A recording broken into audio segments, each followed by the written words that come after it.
భారతదేశానికి స్వతంత్రం వచ్చినప్పటి నుండి సహకరిస్తా వచ్చే దేశం ఏదైనా ఉందంటే ఇజ్రాయెల్. సైనిక సహకారం, గూఢచర్య సహకారం, ఏ సహకారం కావాలంటే అది చేస్తుంది. పాకిస్తాన్‌ని లేపేయమంటే రేపు పొద్దున్నే లేపేయగలదది. అంత శక్తివంతమైనటువంటి దేశం.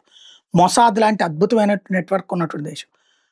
దాన్ని ఇప్పుడు ప్రస్తుతం నడిపిస్తున్నది నెతన్యాహు ప్రధానమంత్రి. మన ప్రధానమంత్రి నరేంద్ర మోడీకి మంచి సన్నిహితం. వాస్తవం కాంగ్రెస్ హయాంలో ఈ ఇజ్రాయెల్‌కి సహకరించకుండా పాలస్తీనాకి సహకరించేవాళ్ళం. పాలస్తీనా వాళ్ళు మన కాశ్మీర్ విడిపోవాలంటారు, పాకిస్తాన్‌కి మద్దతిస్తారు. కానీ ఆ పాలస్తీనాని ఒక దేశంగా గుర్తించింది ఇందిరాగాంధీ. యాసర్ అరాఫత్ అనే పాలస్తీనా హమాస్ నేతకి భారతదేశానికి ఎప్పుడు కావాలంటే అప్పుడు రావడానికి వీసా జారీ చేసింది అదే ఇందిరాగాంధీ. చివరికి వాడు భారత్‌కు వ్యతిరేకంగా వాగుతున్నా సరే వాడికి అట్లాంటి ప్రోత్సాహకాలు ఇచ్చి అదొక విచిత్రమైనటువంటి వ్యవస్థ. అదెందుకనో తెలీదు.